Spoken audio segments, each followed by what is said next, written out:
Biblia a Romanos capítulo 12. Vamos a ir a dos versículos que probablemente tienen memorizados. Y quizás están pensando, va a predicar sobre un versículo que ya tengo memorizado. Así que no sé qué habrá para mí, ¿no? En este mensaje. Si ya lo tengo memorizado, ya lo conozco bien. Le quiero explicar algo voy a leerlo primero. Romanos 12, versículos 1 y 2. Si pueden buscar eso en sus Biblias. Vamos a leerlo. Dice así. Pablo, escribiendo a la iglesia en Roma, dice: así que, hermanos, os ruego por la misericordia de Dios que presentéis vuestros cuerpos en sacrificio vivo, santo, agradable a Dios, que es vuestro culto racional. No os conforméis a este siglo, sino transformaos por medio de la renovación de vuestro entendimiento, para que comprobéis cuál sea la buena voluntad de Dios, agradable y perfecta. Ahora, esos versículos son algunos de los mejores conocidos entre los hermanos, ¿no? La gente que no conoce a Cristo no los conoce, pero nosotros sí. A mí me enseñaron estos versículos cuando era niño, también cuando era joven, era casi todas las semanas, ¿no? Me enseñaron esto diciendo: presenta tu cuerpo, presenta tu cuerpo, presenta tu cuerpo, animándome a presentar mi cuerpo para ser útil para el Señor. Y inclusive yo predicaba este pasaje en distintos momentos en mi vida. Pero creo que nunca entendí este pasaje hasta hace unos años atrás, cuando predicaba todo el libro de Romanos. Y por primera vez en mi vida encontré Romanos 12, 1 y 2, no sacado fuera de contexto, no sacado ya para predicarlo como un mensaje independiente de todo lo demás, sino dentro de lo que es todo la carta a los romanos. Y vamos a tratar de verlo hoy dentro de su contexto. Y voy a dedicar un rato para poner su contexto en lo posible, aunque no puedo. Cuando llegué a esto, cuando lo estaba predicando en Don Torcuato, ya había dedicado 4 años para llegar al capítulo 12, ¿no? 4 años o 4 años y medio. Entonces el contexto ya era fácil. Voy a tratar de tomar esos 4 años y medio y ponerlo en 10 minutos. También estos 2 versículos en Don Torcuato lo prediqué creo que en 8 semanas. Esta mañana tempranito estaba luchando para ver qué quedaba y qué no quedaba. Y algunos están diciendo: ay, pastor, espero que no sacaste nada. Y algunos están diciendo: ay, pastor, espero que sacaste bastante, ¿no? Bueno, vamos a ver si el Señor me guió correctamente en qué tuve que sacar y qué tuve que incluir. Cuando me predicaron este pasaje vez tras vez, y también cuando yo lo utilizaba en muchas oportunidades antes, y quizás en tu vida, siempre el enfoque de versículos 1 y 2 fue cómo conocer la voluntad de Dios. Porque termina diciendo: para comprobar cuál sea la buena voluntad de Dios, agradable y perfecto. Y nosotros en el mundo cristiano a veces hablamos de la voluntad de Dios en ciertas formas que la Biblia realmente no lo habla de la misma manera. Porque nosotros hablamos de la voluntad de Dios como si fuera un misterio. Dios lo escondió en algún lugar y después me dio la tarea de buscarlo. ¿Dónde estará? Entonces buscamos la voluntad de Dios. Algunas personas pierden la voluntad de Dios. Algunas personas encuentran la voluntad de Dios. Algunas personas conocen la palabra de Dios. Algunos de nosotros usamos esta frase, decimos: yo acepto la voluntad de Dios. Como si la voluntad de Dios no era tan bueno, pero estoy dispuesto a aceptarlo.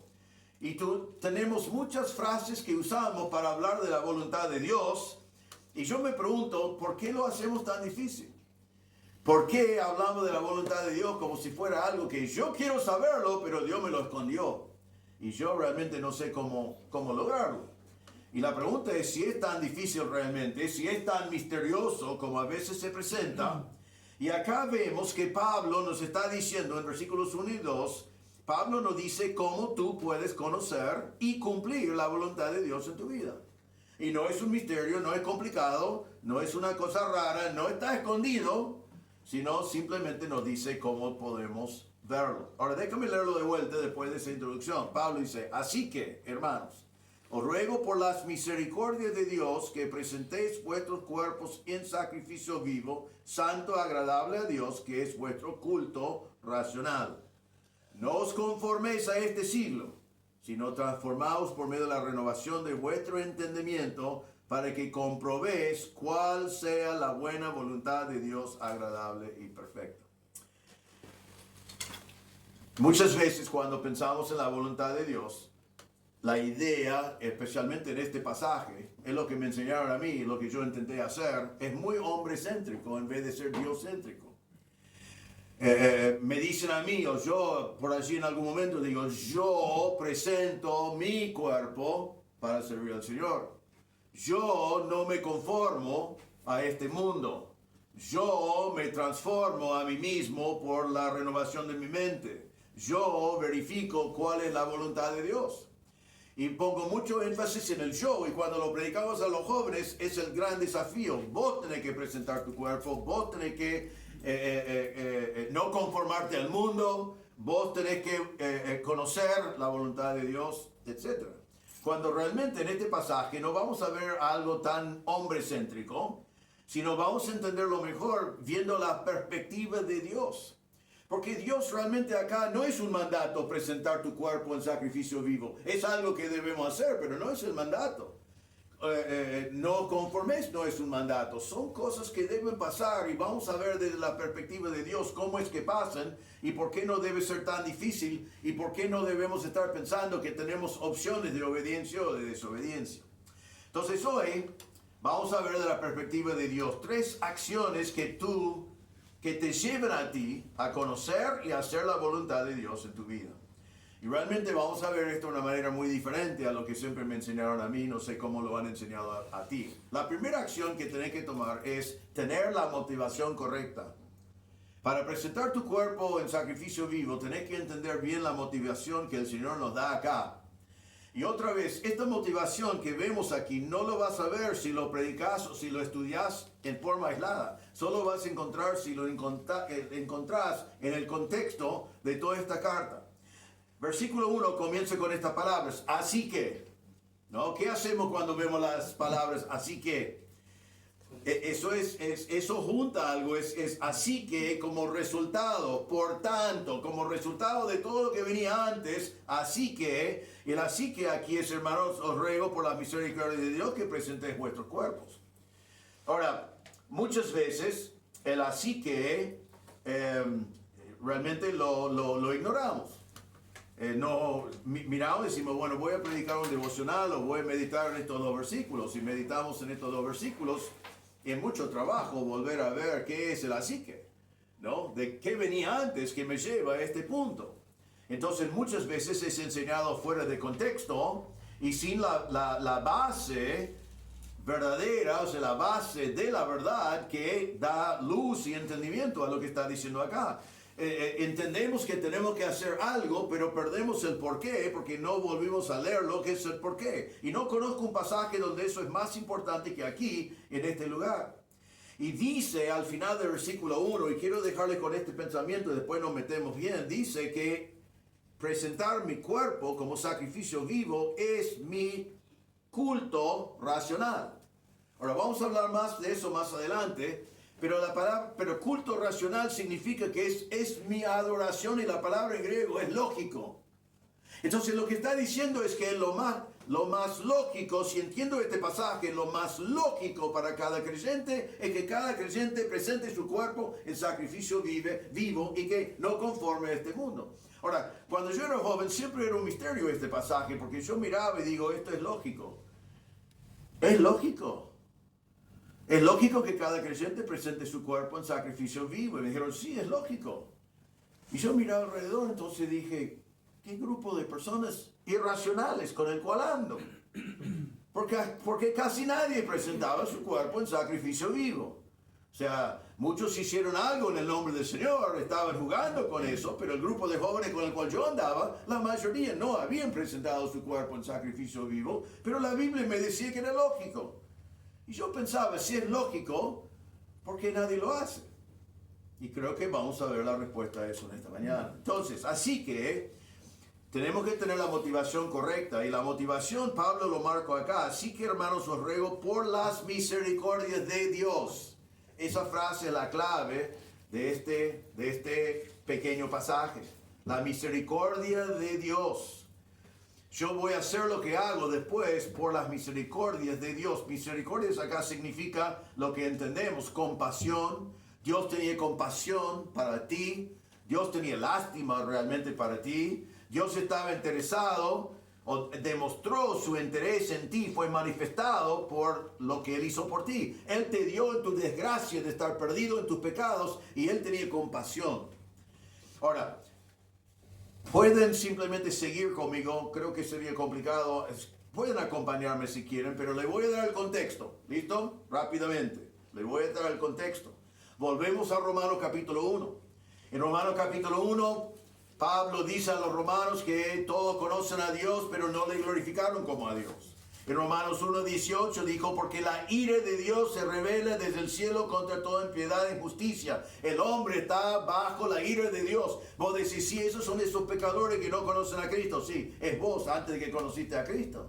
Vos estabas bajo la ira de Dios que fue revelado del cielo. En capítulo 1, versículo 32 dice, ellos, aunque conocen el decreto de Dios, que los que practican las cosas que están mencionadas allí son dignos de muerte. Eso fuiste vos, digno de muerte. En capítulo 2, versículo 5 de Romanos, Pablo dice, pero por causa de tu terquedad y de tu corazón no arrepentido, estás acumulando ira para ti en el día de la ira y de la revelación del justo juicio de Dios. Él dice, por tu pecado en el cual naciste, tú estás acumulando la ira de Dios que va a venir sobre ti en el momento, en el día de la ira y de la revelación de la justicia de Dios. Dios va a juzgar al mundo. Tú estás perdido en tus pecados. Tú estás acumulando pecados y Dios va a juzgar todas esas cosas. Eso sos vos, eso soy yo. Capítulo 3, conocemos mejor, versículo 10, como está escrito, no hay justo ni aun uno, ni vos. No hay quien entienda, no hay quien busque a Dios. Tú no buscaste a Dios. Capítulo 3, versículo 23. Por tanto, todos pecaron y están destituidos de la gloria de Dios. Vos no pudiste llegar al cielo por tu cuenta. Vos estabas perdido en tu pecado. Y pecaste porque todos pecaron. Romanos 5:12, Pablo dice, por tanto, tal como el pecado entró en el mundo por medio de un hombre, que fue Adán, y por medio del pecado la muerte, así también la muerte se extiende a... ¿cuántos? Todos los hombres, porque todos pecaron. La muerte extendió a ti. Tú vas a morir físicamente porque Adán pecó. Tú naciste muerto espiritualmente. Y en tu naturaleza estarías muerto eternamente en el infierno por causa de tu pecado. En Romanos capítulo 6, versículo 17, Pablo dice, pero gracias a Dios que aunque ustedes eran esclavos del pecado, y después sigue, naciste como esclavo. Vos no tuviste la habilidad de decir no al pecado. Vos podías mirar al pecado y decir yo voy a dejar de pecar, y después saliste y pecaste porque eres esclavo del pecado, y todos fuimos esclavos del pecado. En capítulo 6, versículo 23 dice, porque la paga del pecado es muerte. Y todos nosotros somos pecadores, entonces la paga que todos merecemos es la muerte eterna. Romanos 7:24, Pablo está pensando en el pecado, en su carne, en su inhabilidad. Y él dice, miserable de mí, ¿quién me libertará de este cuerpo de muerte? Y él se dio cuenta, claro, que Cristo pudo, pero sin Cristo no había libertad de su cuerpo de muerte. Estaba totalmente condenado y sin esperanza.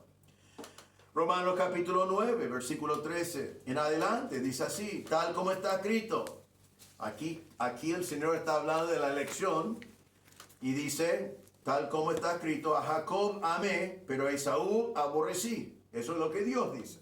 Yo amé a Jacob, yo aborrecí a Esaú. Y después dice, ¿qué diremos entonces? ¿Que hay injusticia en Dios? Pablo dice, ¿fue injusto eso a Esaú? Vamos a reclamar a Dios y decir, ¿por qué amaste a Jacob y aborreciste a Esaú? ¿Hay injusticia en Dios? Y Pablo dice, de ningún modo. Porque él dice a Moisés, tendré misericordia del que yo tenga misericordia y tendré compasión del que yo tenga compasión. El Señor tiene compasión a quien Él quiere. Él es Dios. No podemos, todos necesitamos misericordia, y si Él tiene misericordia de mí, yo no puedo juzgar a Dios y decir que Él es injusto, porque ninguno de nosotros merecemos su misericordia, nadie. Y dice allí entonces, dice, así que no depende del que quiere ni el que corre, está hablando de Jacob y Saúl y después a nosotros, no depende de lo que hiciste, no depende de si corriste, no importa de lo que querías, sino depende de Dios que tiene misericordia. Sin la misericordia estamos todos perdidos. Romanos 9:23 dice, lo hizo para dar a conocer las riquezas de su gloria sobre los vasos de misericordia, que de antemano Él preparó para gloria. Dios en su misericordia salvó a los que Él quería salvar y con eso glorificó a sí mismo. Pero todo dependía de su misericordia. En Romanos 10, versículos 6 a 8, dice así, pero la justicia que da la fe dice así, no digas en tu corazón, ¿quién subirá al cielo? Esto es para hacer bajar a Cristo, o quién descenderá al abismo, esto es para subir a Cristo de entre los muertos. Pero ¿qué dice? Cerca de ti está la palabra, en tu boca, en tu corazón, es decir, la palabra de fe que predicamos. ¿Qué significa eso? Si Cristo hubiera muerto por tus pecados, si Cristo hubiera resucitado, pero Cristo no hubiera enviado a nadie a ti para compartirte el Evangelio, entonces estarías perdido todavía en tus pecados. Aún con toda su misericordia, el Señor intervino en tu vida para que alguien viniera a ti para compartirte el Evangelio. Eso no fue porque vos buscaste a alguien, vos no sabías quién tenía el mensaje, no sabías qué mensaje era, no sabías que iba a cambiar tu vida. El Señor te envió el mensaje. En Romanos 11, versículos 11 y 12. Y déjame decir, voy a citar 2 o 3 pasajes de Romanos 11, donde Pablo está explicando que Israel se apartó del Señor y como resultado el Evangelio fue ofrecido a los gentiles, pero aunque el Evangelio ha sido ofrecido a los gentiles, el Señor va a volver a trabajar con Israel y lo va a injertar en su olivo, y que ellos también van a ser salvos. Pero por la misericordia de Dios, Israel rechazó al Señor y fue dado la salvación a los gentiles. Y por la gracia de Dios, Dios utiliza a los gentiles para provocar en Israel celos para que ellos también sean salvos. En ese contexto dice Romanos 11, 11 y 12, digo entonces, ¿acaso tropezaron para caer? De ningún modo. Pero por su transgresión de los judíos ha venido la salvación a los gentiles para causarles celos. Y si su transgresión es riqueza para el mundo y su fracaso es riqueza para los gentiles, ¿cuánto más será su plenitud? Entonces Dios en su sabiduría ha obrado para que tanto los judíos como los gentiles podemos ser salvos. Romanos 11, 23 dice, también ellos, si no permanecen en su incredulidad, Israel, serán injertados, pues poderoso es Dios para injertarlos de nuevo. Hoy en día uno mira en Israel y tienen el velo y no entienden, pero el Señor dice que Él sigue obrando con ellos y Él los va a injertar de vuelta. Y después dice en Romanos 11, 23, así todo Israel será salvo, tal como está escrito. El libertador vendrá de Sión, apartará la impiedad de Jacob. Habrá un momento futuro todavía en la historia cuando todo Israel será salvo. Romanos 11:30 en adelante dice, pues así como ustedes en otro tiempo fueron desobedientes a Dios, pero ahora se les ha mostrado misericordia por razón de la desobediencia de ellos, así también ahora estos han sido desobedientes, para que por la misericordia mostrada a ustedes, también ellos ahora les sea mostrada misericordia. Lo que deben captar en los versículos que estoy leyendo rápidamente es que ustedes fueron desobedientes, pero Dios extendió misericordia. Ellos son desobedientes, pero el Señor extendió misericordia. Y después me encanta capítulo 11, versículo 32, porque Dios ha encerrado a todos en desobediencia. Esos somos nosotros. Dios ha definido a todos nosotros como en desobediencia, en pecado, bajo la ira de Dios, sin esperanza en este mundo. Pero el versículo dice, Dios ha encerrado a todos en desobediencia para mostrar misericordia a todos. La misericordia de Dios es lo que hace la diferencia. Y con eso Pablo llega a mi pasaje favorito de toda la Biblia, versículo 33, ya lo pueden tener allí. Porque Pablo está superado por esta gran verdad. Está superado por ver que el hombre desobedece, el judío desobedece, el gentil desobedece, pero algunos son salvos porque Dios es un Dios lleno de misericordia. Y Pablo está pensando cómo puede ser que Israel rechazó y eso abrió puerta para los gentiles. Dios utiliza a los gentiles para provocar a celos a su pueblo, para que su pueblo sea salvo. Todos están en desobediencia y todos reciben misericordia. Entonces Pablo dice, versículo 33, oh profundidad de las riquezas, de la sabiduría y de la ciencia de Dios. Cuán insondables son sus juicios y inescrutables sus caminos. Pablo está diciendo, esto es demasiado grande. Yo no hubiera entendido la cosa así. Si alguien era desobediente en contra de mí, vez tras vez, yo no le extendería misericordia. Y yo no puedo creer que Israel, que se ha alejado y que Pablo dijo en Romanos varias veces, yo quiero que mi pueblo sea salvo, pero no entienden. Tienen celo, pero no tienen conocimiento, no responden al Evangelio. Pero Pablo podía decir, va a venir el momento cuando todo Israel será salvo por la misericordia de Dios. Y después dice, porque ¿quién entendió la mente del Señor? La verdad es que eso tiene dos respuestas. Nosotros tenemos la mente del Señor y ya que somos salvos podemos entender las cosas del Señor. Pero ¿quién realmente puede decir que entiende toda la mente del Señor? Dice en versículo 33 que son insondables. Son insondables. Significa que están basados más allá del fondo del mar y nadie puede llegar al fondo para ver cómo son. Y son inescrutables sus caminos, que significa que podemos seguir sus huellas por la playa hasta que ya no podemos encontrar más huellas. No sabemos los fundamentos de la sabiduría y la misericordia de Dios. ¿Y quién fue su consejero? Eso me llamó la atención mucho cuando lo estudié por primera vez, porque digo, yo aconsejo a Dios todo el tiempo, ¿no? ¿Vos? Sí, vos le aconsejás también. Yo nunca hubiera admitido, pero a veces yo pensaba, está bien, y yo usé una palabra que ya no uso, acepto la voluntad de Dios, lo acepto. Nunca uso esa frase. ¿Sabe por qué? Porque da la implicación de que lo acepto porque Dios me lo puso, pero si yo estuviera encargado, podría haber hecho algo un poco mejor, ¿no? Lo acepto, estoy resignado. No tenemos que estar resignados. Yo aconsejo al Señor, Él no necesita mi consejo. Él sabe infinitamente más que yo. Y cuando pensamos en su salvación es así. Entonces Pablo dice en el versículo 35, ¿y quién le dio a él primero para que le fuese recompensado? ¿Quién puede decir que yo soy salvo porque el Señor me debía la salvación? Él tenía que recompensarme. Nadie puede decir eso. Versículo 36, porque de Él y por Él y para Él son todas las cosas, a Él sea la gloria por los siglos. Amén. Así que hermanos, os ruego por las ¿qué? Las misericordias de Dios. Era relámpago, espero que lo podían captar. Pablo está diciendo en todo el libro de Romanos, todos ustedes son pecadores, todos ustedes están bajo la ira de Dios, todos ustedes merecen el infierno eterno. Ninguno de ustedes tiene ningún reclamo delante de Dios. No pueden decir que es injusto porque es lo que mereces. No pueden decir que le vas a aconsejar porque Él no necesita de su consejo. No pueden decir que Él te debe la salvación porque Él no te debe nada. Así que, teniendo en cuenta todas esas cosas, ahora vamos a hablar de la misericordia de Dios. La misericordia de Dios. Que vos, estando bajo la ira, el juicio de Dios, ahora tienes vida.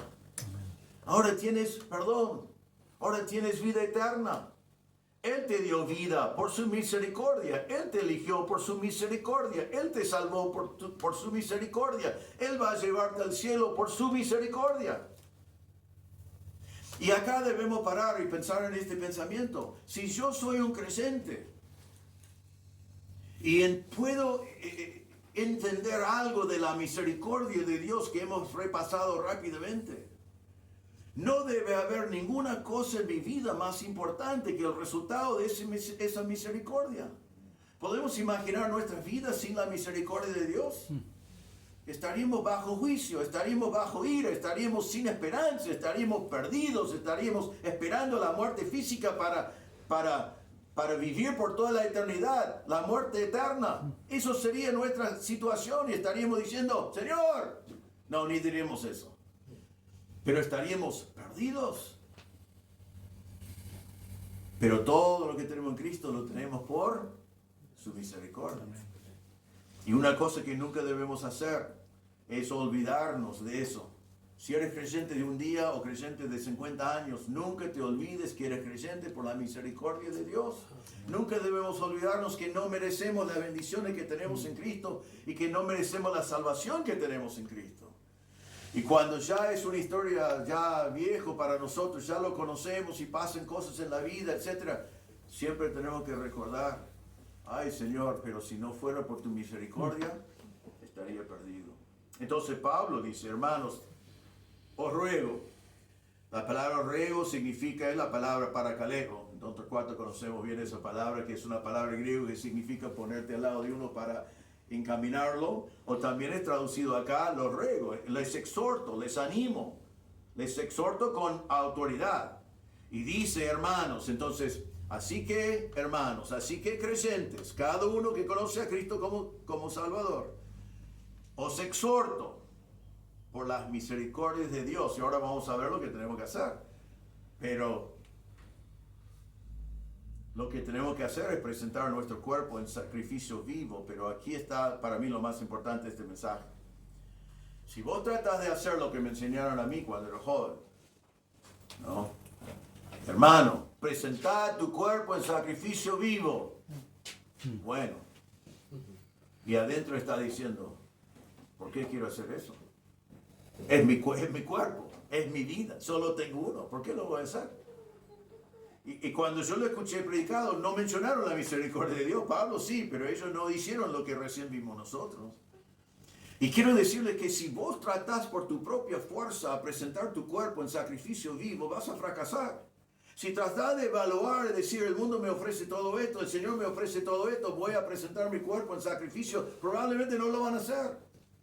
Pero hermanos, si tú eres salvo por la gracia de Dios y la misericordia de Dios, y meditas y enfocás y mirás en la misericordia de Dios y entendés la misericordia de Dios, no podés no presentar tu cuerpo en sacrificio vivo.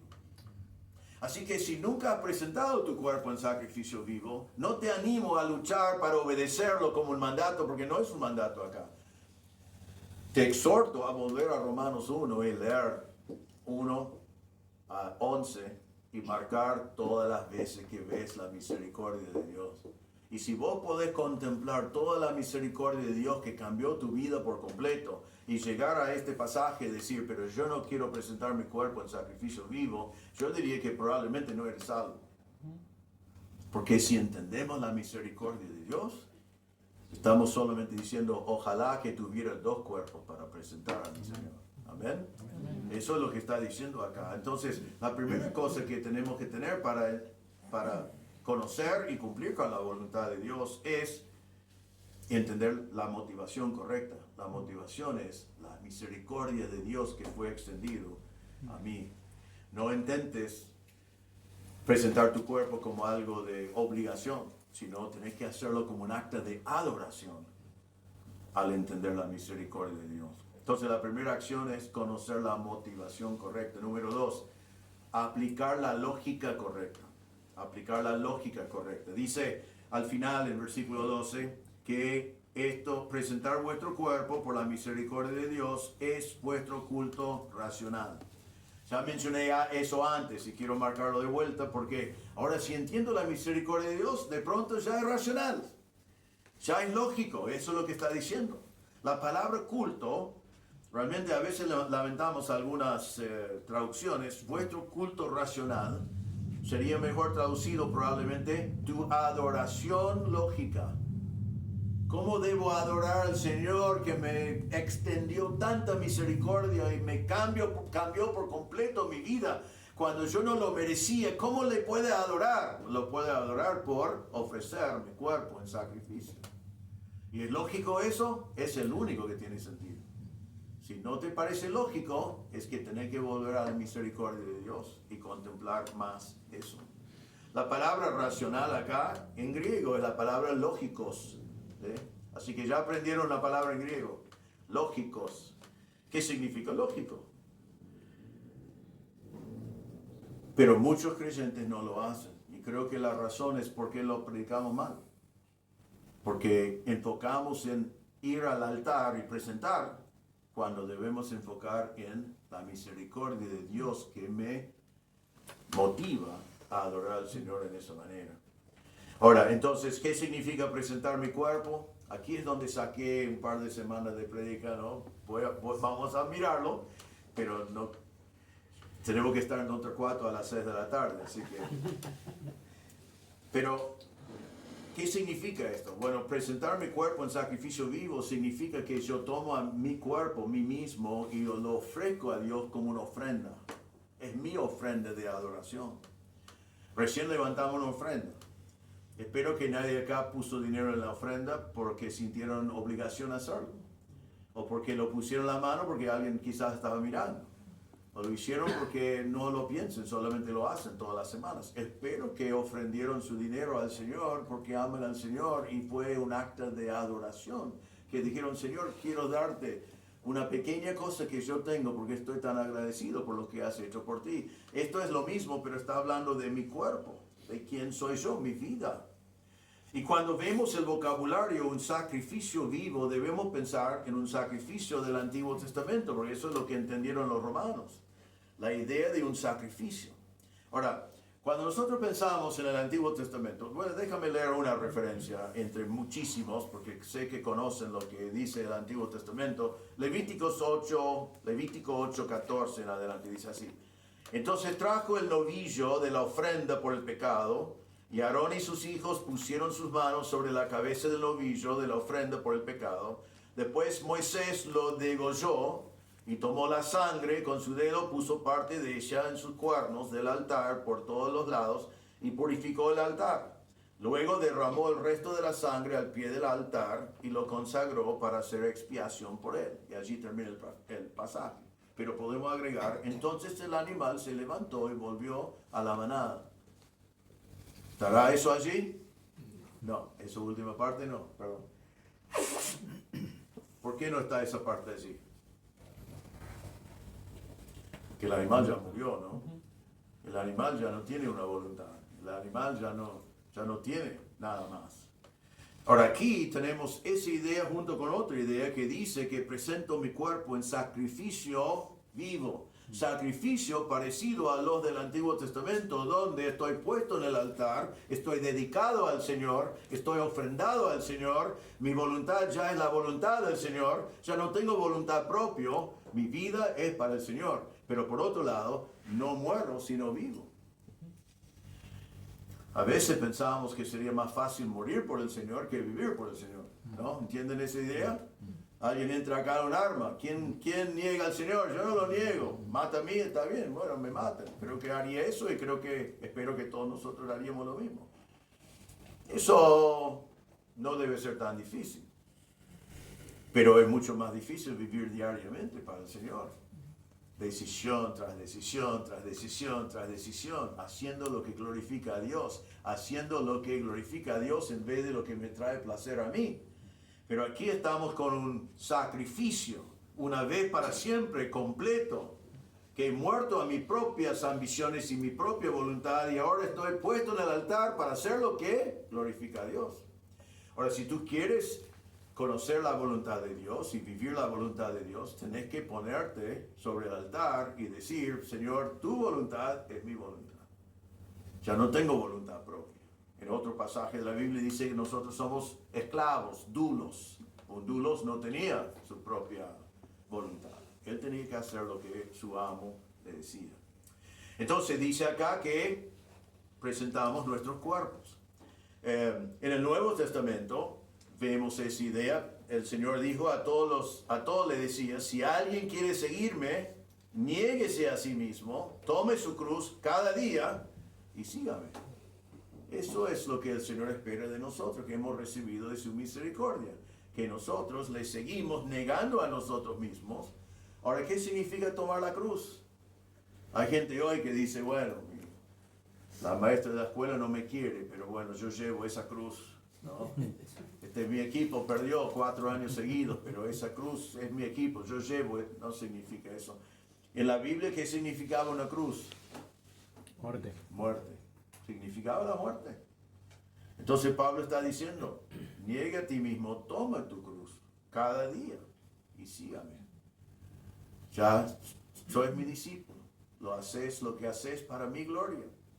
En Filipenses 1:21 Pablo lo vivía porque él decía, pues para mí el vivir es, ¿quién? Cristo. Y el morir es ganancia. Entonces allí tenemos dos cosas. Algún día morimos, hasta que morimos, Cristo. Vivimos para Cristo. Entonces hay que sacrificar el cuerpo. Hay que decir al Señor, aquí está mi cuerpo, aquí está mi vida. Lo ofrezco, pero ojo, y esto es lo que no entendí como joven. No, así que yo soy uno de los que me entregué. Me entregué. ¿Vos te entregaste? No. ¿Qué es? Por la misericordia del Señor. No puedo pensar en otra opción. Él hizo tanto por mí. Él cambió mi vida. Mi vida no tiene sentido sin el Señor. Y si yo puedo adorarle por presentar mi cuerpo una vez para siempre y vivir para Él. Amén. Amén. Es el único que tengo que puedo responder al Señor así. ¿Qué significa entregar el cuerpo? Rápidamente, en versículo 2 nos va a decir que podemos renovar nuestro entendimiento. Nuestro entendimiento tiene que ser renovado. Nosotros vivimos, y ya voy a hablar de esto en mi último punto, vivimos un mundo donde mi mente es contaminado todos los días. Pongo la tele, me contamina. Pongo la compu, me contamina. Agarro mi teléfono y miro en algo, me contamina. Miro un noticiero y hablo un político, me contamina. Voy a la escuela hoy en día, la maestra me contamina. Es constante. ¿Qué podemos hacer para renovar la mente? Tenemos que tomar la palabra de Dios y hacer una renovación de nuestra mente. Y si vos te das cuenta que pasás 5 minutos en la Biblia por día, estás pasando horas y horas mirando la televisión, tu mente no va a estar renovada. Hay que renovarlo con la palabra de Dios. Hasta que cuando ocurren cosas, mi reacción es pensar como Dios, no pensar como este mundo. Así que tengo que renovar mi mente por la palabra de Dios. Tengo que entregar al Señor mis ojos. Mis ojos. Aquí podemos hablar, voy a hacer esto rápidamente. Job, por ejemplo, me encanta lo que dijo Job. Él dijo así en Job 31:1. Hice un pacto con mis ojos. ¿Cómo podía entonces mirar a una virgen? Job dice, yo hice un contrato con mis ojos. ¿No? Es un buen contrato. Estos ojos se mueven rápidamente y quieren mirar un montón de cosas que no deben mirar. Entonces Pablo dice, yo ya hice un pacto. Hice un contrato con mis ojos, yo no voy a mirar lo que no me corresponde mirar, porque quiero mantener mi pureza. Debemos entregar nuestras lenguas, ¿no? Santiago 3. Así también la lengua es un miembro pequeño y sin embargo se jacta de grandes cosas, pues qué gran bosque se incendia con tan pequeño fuego, etc. Conocemos el tema allí. Si vos querés destruir esta iglesia, quizás no debes decir esto, ¿no? Si vos querés destruir esta iglesia, el miembro de tu cuerpo que es más capaz de hacerlo es esta, es la lengua. Cuando a mí me vienen por consejos y en nuestra propia iglesia los momentos más difíciles no han venido porque alguien hizo lo que nosotros consideramos un pecado horrible, todo pecado es igual delante de Dios, siempre ha sido porque alguien mal utilizó su lengua. Si es chisme, si es murmuración, si es calumnia, cualquiera de esas cosas, toda mi lengua es puesto sobre el altar. Yo no uso mi lengua para maldad. Y eso es lo que el Señor está diciendo. Mis pies y mis manos, en Romanos 10 podemos ir allí, dice que hermosos que son los pies de los que llevan el Evangelio. Que nosotros tengamos hermosos pies, ¿no?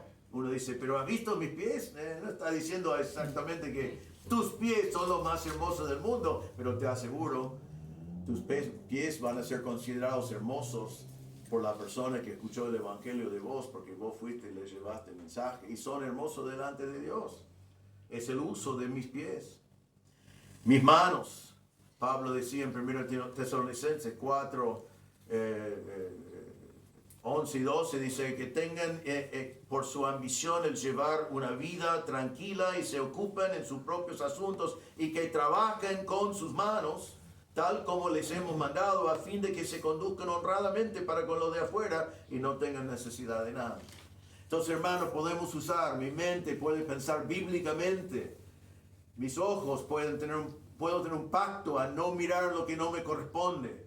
Mi lengua puede ser dedicado a predicar el evangelio y totalmente decidido que no voy a usarlo para maldad. Mis pies y mis manos pueden ser utilizados por el Señor o por Satanás. Necesito presentar mi cuerpo en sacrificio vivo, que todo mi ser sea dedicado al Señor. Y dice que este sacrificio debe ser vivo. Significa que no es simplemente morir, tengo que vivir para el Señor todos los días de mi vida.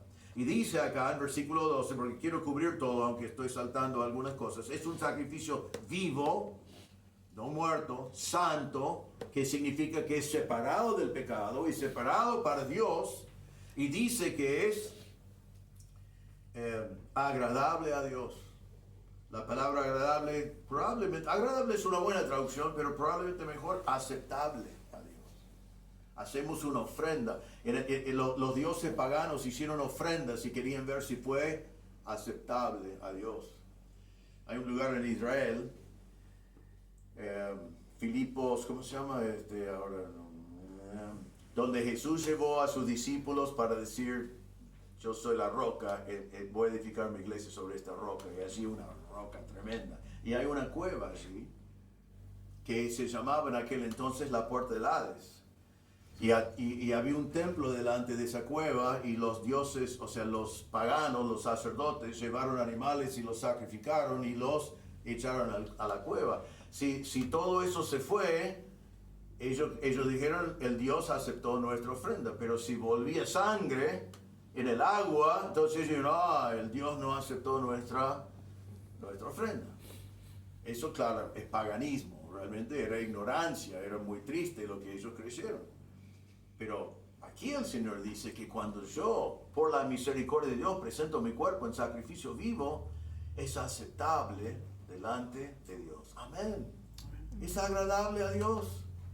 A mí me encanta cuando encuentro un versículo y dice, esto agrada a Dios, porque a veces no estoy seguro de lo que agrada a Dios. Pero es hermoso cuando Él nos dice específicamente, esto es. Entonces, debemos querer agradar a Dios.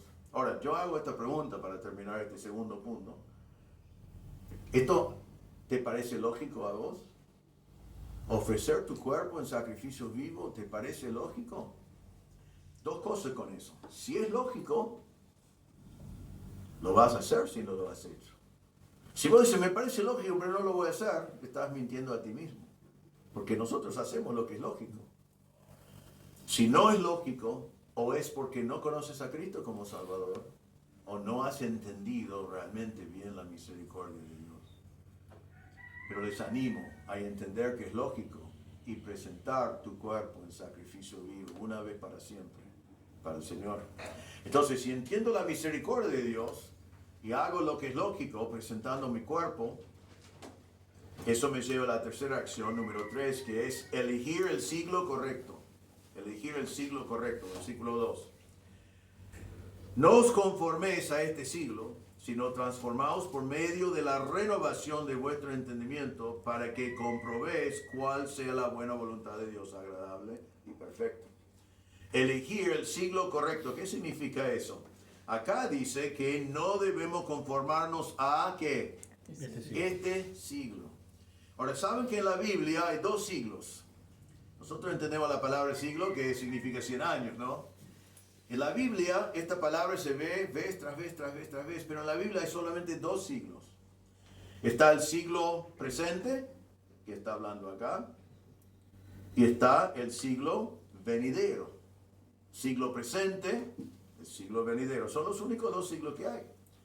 Ahora, es muy interesante lo siguiente, que el siglo presente es algo que va cambiando todos los días. Si yo vivía hace 100 años, el siglo presente me decía ciertas cosas.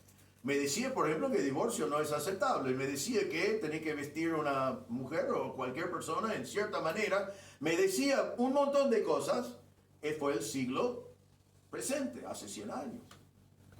El siglo presente hace 100 años tenía su pecado. Había adulterio, había robos, había asesinatos, había guerras.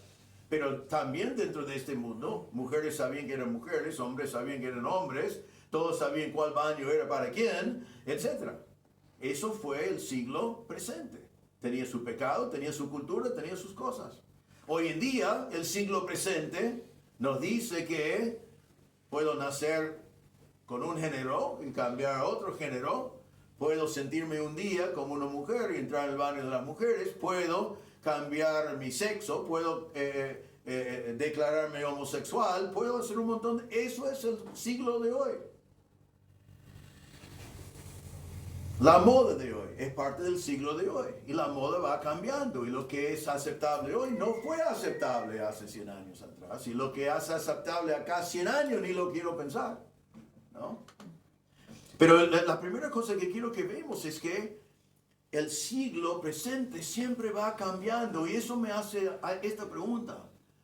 ¿Realmente quiero dedicar toda mi vida a cumplir con algo que el año que viene va a cambiar? ¿Quiero estar de onda en una onda que no va a durar? ¿Quiero dedicar mis esfuerzos y mi vida a una cosa que no va a durar? ¿Quiero dedicarme a poner ropa y comprar la mejor ropa, viste, de hoy para andar así, para que acá 50 años mis hijos miren mi foto y dicen, ¿qué estaba pensando? ¿No? ¿Has visto a tu mamá hace 50 años con el pelo quizás atacado? Y decís, ¡ay, qué horrible, qué es eso! Y dices, ¿sabes cuánto me salió ir allí a hacer este arreglo? Y dices, pero, ¿entienden lo que estoy diciendo? ¿Por qué vamos a dedicarnos a algo que cambia así? Así. Eso es el siglo presente. Son los valores de este siglo, son los valores de hoy, pero no los valores de mañana. Y este presente siglo nos bombardea a nosotros. Todo el tiempo nos bombardea otra vez en la tele, en el internet, noticieros en la escuela. Aún padres enseñan a sus hijos a vivir por los valores del día de hoy. Aún padres de la iglesia a veces enseñan a sus hijos a dedicarse a las cosas de hoy. Pero la verdad es que aunque quisiéramos escapar del siglo presente, no podemos. Está todo alrededor. Y vivimos en un mundo de secularismo, humanismo, materialismo, hedonismo. Secularismo, que es no hay un Dios, puedo vivir como quiero. Humanismo, el hombre es Dios. Materialismo, cosas, eso es lo que me hace feliz. Hedonismo, la búsqueda de placer. Vivimos con todas esas cosas. Y nos bombardean y nos impactan. Y acá nos dice en el versículo, no os conforméis a este siglo. No nos conformamos. Es el mundo presente, va a cambiar. Ahora, no significa que tenés que tratar de ir a la escuela y parecer ser el tipo más raro del mundo, ¿no? No significa que agrada a Dios que en el año 2023 trato de vestirme como mi papá en el año 1923 a propósito. Pero sí significa que eso no debe ser mi enfoque. Y si hay cosas de este presente mundo que no agradan a Dios, no debo participar. Ahora, entonces no nos conformamos. Porque nos va a extraviar de la voluntad de Dios. Estamos hablando de cómo conocer y cumplir con la voluntad de Dios. Si yo estoy interesado en satisfacer este siglo presente, siempre voy a alejarme de la voluntad de Dios. Voy a hacer la voluntad de los hombres. Voy a hacer la voluntad de los modistas. Voy a hacer la voluntad de la cultura. Voy a hacer la voluntad de los filósofos. Voy a hacer la voluntad de los políticos. Ahora, ¿qué dice Dios? Otra vez, espero que rápidamente, del siglo venidero. Gálatas 1, 4 y 5. Dice Pablo, que él mismo se dio por nuestros pecados para librarnos de este presente siglo malo. Perdón, estoy hablando del siglo malo. ¿Cómo lo define Dios? El presente siglo, ¿qué? Malo. En sí es malo, no es de Dios. 2 Corintios 4, 3 y 4. Y si todavía nuestro evangelio está velado, para los que se pierden está velado, en los cuales el Dios de este mundo, que es este siglo, en griego, el Dios de este siglo ha cegado el entendimiento de los incrédulos para que no vean el resplandor del evangelio. El presente siglo es satánico, diabólico. Efesios 6:12 dice, porque nuestra lucha no es contra sangre y carne, sino contra principados, contra potestades, contra los poderes de este mundo, este siglo, la misma palabra, de tinieblas. Es un tiempo de tinieblas. 1 Corintios 2 dice, sin embargo, hablamos sabiduría entre los que han alcanzado madurez, pero una sabiduría no de este siglo, ni de los gobernantes de este siglo, que van desapareciendo, sino que hablamos sabiduría de Dios. La sabiduría de este siglo va terminando, es de los gobernantes de este siglo y no es de Dios. 1 Corintios 7:31, los que aprovechan el mundo como si no lo aprovecharan plenamente, porque la apariencia de este mundo, este siglo, es pasajera. Todo lo que te parece tan importante hoy en día, el día de mañana, es más, mis hijos tienen fotos de mí, cuando yo tuve 22, 23 años, algunos trajes, ¿no? Vos lo has visto, ¿no? Está riéndose. Y tenía un traje todo de, ¿cómo se llama eso? Cuadrado, ¿viste? Cuadrado, los pantalones también. ¿Y sabe qué? Mis hijos miren eso y dicen, ay papá, qué desastre. Y me da bronca, ¿sabe qué? Porque me costó bastante eso. Y cuando lo compré, era lo mejor, ¿eh? Era lo mejor. Y ahora ellos se burlan de mí. Y digo, ¿por qué se burlan de mí?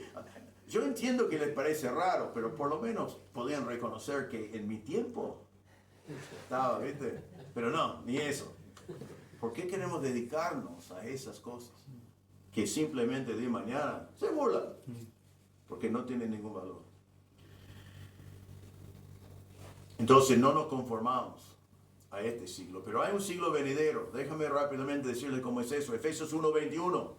Muy por encima de todo principado, autoridad, poder, dominio y de todo nombre que se nombra, no solo en este siglo, sino también en el venidero. Entonces así está hablando del poder de Cristo y dos cosas quiero que vemos mencionar de Efesios 1:21. El problema que tenemos nosotros es que es el siglo venidero. No me interesa el venidero, me interesa lo de hoy. ¿No? Eso es nuestro problema. Queremos vivir por vista, queremos disfrutar hoy. El Señor está diciendo que el mejor siglo es el venidero. Y aquí está diciendo que es poderoso, es más poderoso que Satanás, es más poderoso que los poderes de este mundo, es más poderoso que la moda, es más poderoso que todas las cosas. Efesios 3:21 dice, a Él sea la gloria en la iglesia, en Cristo Jesús, por todas las generaciones, por los siglos de los siglos. Amén. Es Dios que será glorificado en el siglo venidero. Él es glorioso.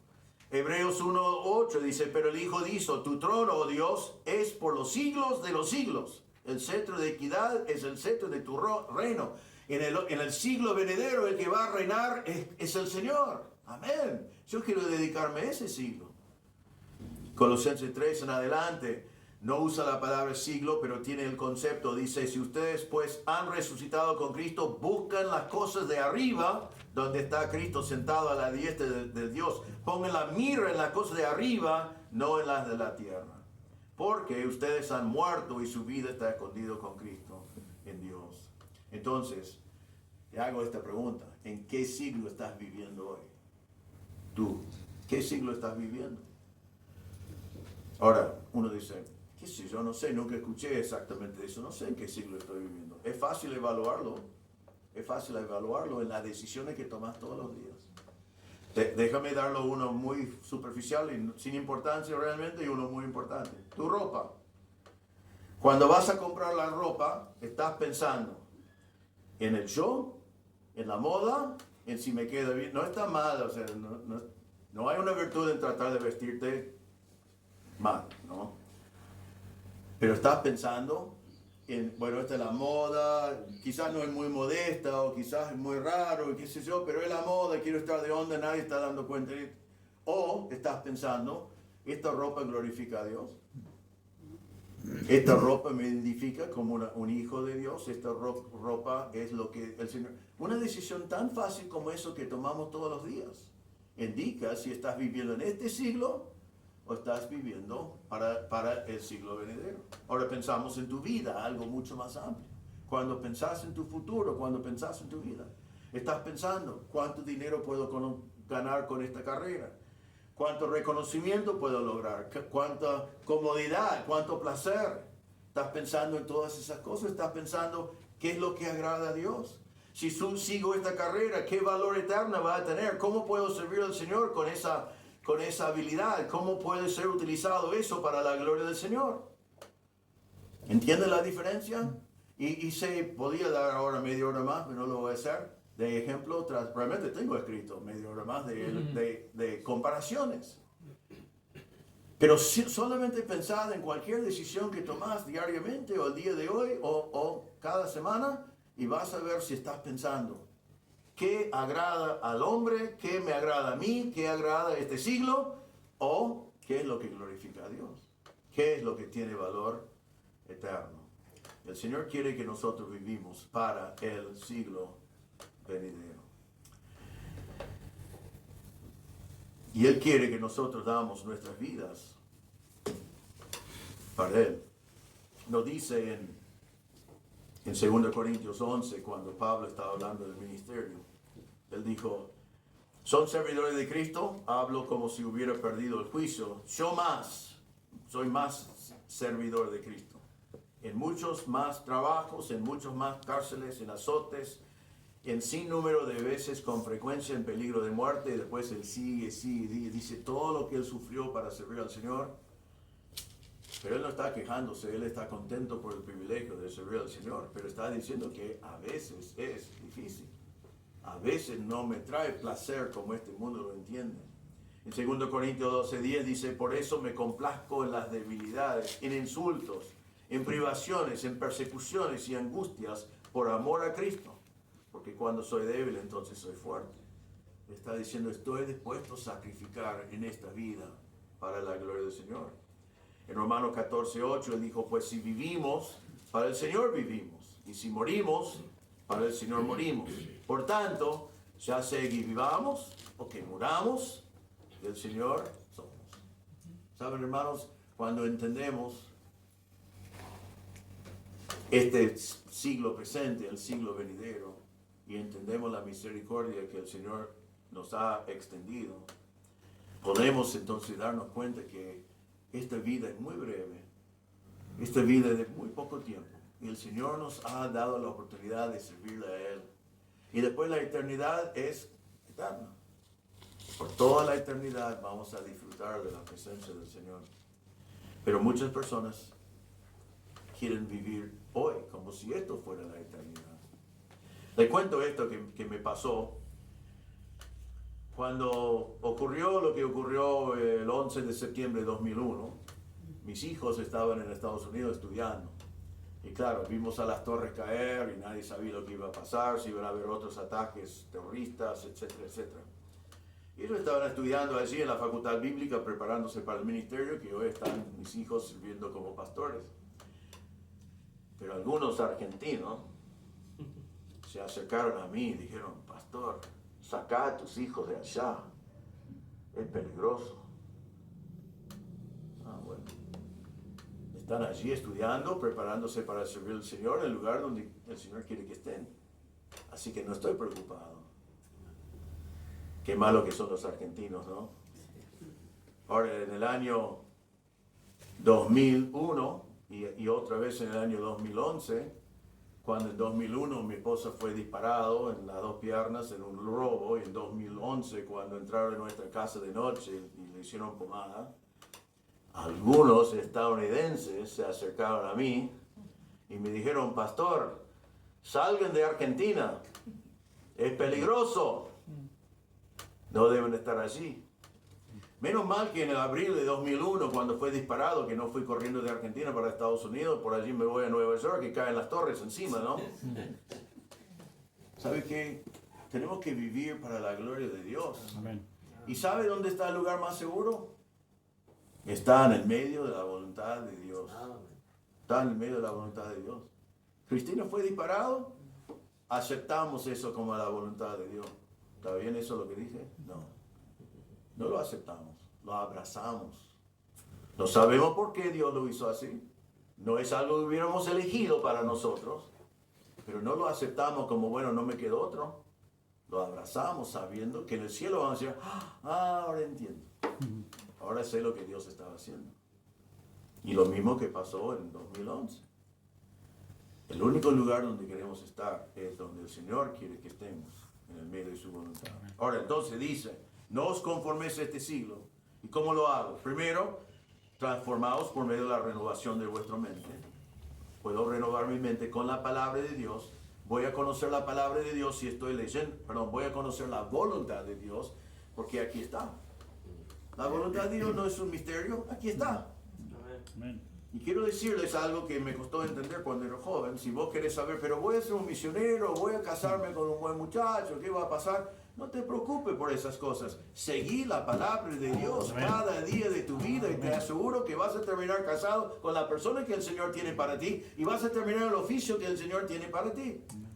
Porque así funciona el Señor. Seguís la palabra de Dios, pensad bíblicamente, vivid en el siglo venidero para la gloria de Dios con la palabra de Dios. Y dice entonces acá que cuando renuevo mi mente, lo hago para que puedo comprobar cuál sea la buena voluntad de Dios, agradable y perfecta. Es la palabra de Dios. Y me revela lo que es la voluntad de Dios, que es agradable y perfecta. Ahora, tenés que creer que la voluntad de Dios es agradable y perfecta, ¿no? Algunos dicen, si yo digo al Señor, sí, entrego mi cuerpo, hago lo que tú quieres. Y siempre preguntan, ¿eso significa que voy a tener que casarme con un muchacho feo? ¿No? Porque algunos piensan, no, Dios no me va a dar nada bueno. Sí, sabe que el Señor está en control, Él sabe bien las cosas, Él te va a bendecir. Pero si pensás como esta edad, como este siglo, y si tienes los valores de este siglo, y agarrás las filosofías de este siglo, no vas a conocer la palabra, la voluntad de Dios para tu vida. Vas a estar totalmente sumergido en este cuerpo, en este siglo. Así que vos tenés que identificar en tu vida lo que es de este siglo, lo que es del siglo venidero, y tenés que buscar las cosas que glorifican a Dios por la eternidad. Tenés que transformar tu manera de pensar por medio de la palabra de Dios, y tenés que creer que la voluntad de Dios es agradable y perfecta, y vivir cada día de acuerdo con la palabra de Dios. A veces la gente me pregunta, ya que soy viejito, ¿no? Me preguntan, ¿cómo supiste que tenés que venir a Argentina, por ejemplo? ¿Cómo supiste que tenías que casarte con Cristina? Y claro, el Señor nunca me mandó un telegrama diciendo, Cristina, Cristina. Ahora cuando la vi, yo dije, Cristina, Cristina. Y el Señor no me mandó un telegrama diciendo Argentina. Y puedo decirles todas las cosas que el Señor utilizó en esos casos y en muchos otros casos. Lo que sí te puedo decir mirando para atrás, que no tengo la menor duda que el Señor me permitió casarme con la persona correcta y me trajo al lugar correcto. Y miro para atrás y veo cómo Él estaba moviendo todas las cosas. Pero lo único que yo estaba haciendo en ese tiempo fue tratar de seguir la palabra de Dios. Le cuento rápidamente, ya termino, para una buena aplicación. Creo que es interesante esta aplicación. ¿Cómo me encontré con Cristina para casarme con ella? ¿Qué tiene que ver la Biblia con esto? Bueno, fue así. Yo fui un joven de alrededor de 20 años. Realmente no es así, déjame volver atrás. Cuando fui un joven de 14 o 15 años, y ya comencé a darme cuenta de que hay chicas en el mundo, miraba alrededor y habían 100 millones de chicas que querían casarse conmigo, ¿no?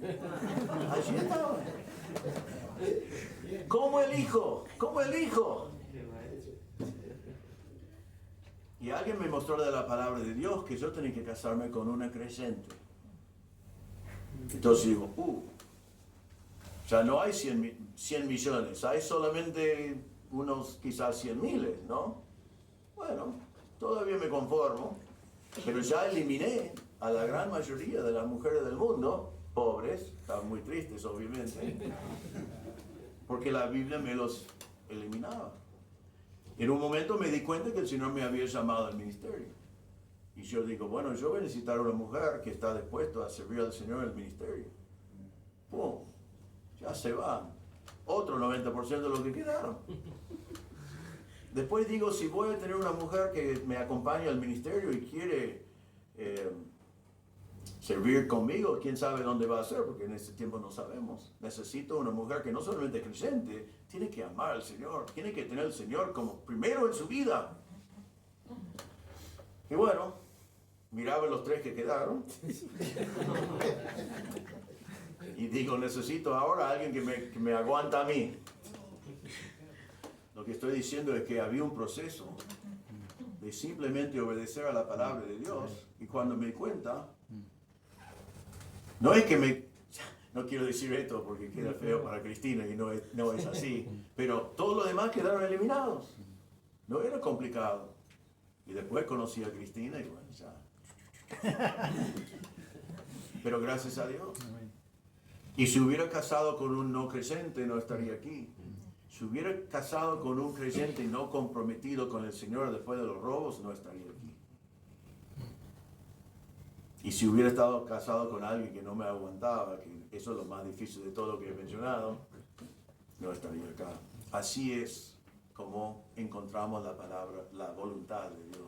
Seguimos paso por paso las cosas que el Señor dice, renovando nuestra mente con la palabra de Dios, presentando nuestros cuerpos en sacrificio vivo, pero no por obligación, sino porque decimos, tengo que hacerlo, porque mire lo que el Señor hizo por mí. Y nos dedicamos no a las cosas de este siglo, sino a las cosas del siglo venidero. Y cuando nos damos cuenta, estamos justo en el medio de la voluntad de Dios, haciendo con nuestras vidas las cosas que el Señor quiere que hagamos, y eso también produce para nosotros la bendición del Señor. ¿En qué siglo estás viviendo? Tienes que elegir. Y realmente, otra vez, y termino con esto, no intentes después de este mensaje a decir, no presenté mi cuerpo, voy a ir a casa y tratar de convencerme que tengo que presentar mi cuerpo en sacrificio vivo. No hagas eso. Si no lo has hecho todavía, volvé a Romanos 1 y lee todo el libro buscando la misericordia de Dios. Medita en eso, míralo bien, lucha bien en eso, y te aseguro que si lo haces correctamente, eres hijo de Dios. Cuando llegas al capítulo 12, vas a ser como yo cuando lo prediqué ya en 33 a 36 del capítulo 11, terminás llorando y dando gloria a Dios. En capítulo 12 decís, ¿qué otra respuesta podría dar? Así que, por la misericordia de Dios, te animo a presentar su cuerpo en sacrificio vivo.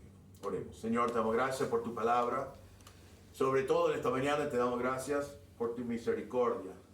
Señor, ¿qué sería de nosotros sin tu gran misericordia? Te damos gracias que, aunque merecemos tu ira, merecemos tu juicio, merecemos el infierno, y no hicimos nada para ganar tu misericordia, te damos gracias que extendiste tu misericordia a nosotros, que nos salvaste cuando no lo merecíamos, nos elegiste, nos enviaste un predicador para hablarnos de Cristo. Tu Espíritu Santo nos dio vida. Te damos gracias, Señor, por tu misericordia. Pedimos, Señor, que eso sea el motivo por lo cual dedicamos nuestras vidas a servirte a ti. Pedimos que eso sea el deseo de cada uno de nosotros presentes en esta mañana. Pedimos que decidamos presentar nuestros cuerpos como una adoración lógica. Y ayúdanos, Señor, a no conformarnos a este siglo presente donde todo va a ser perdido, y a dedicarnos al siglo venidero donde todo será eterno. Pedimos que tu Espíritu Santo nos convence de estas verdades en esta mañana. En el nombre del Señor Jesús pedimos. Amén. Amén.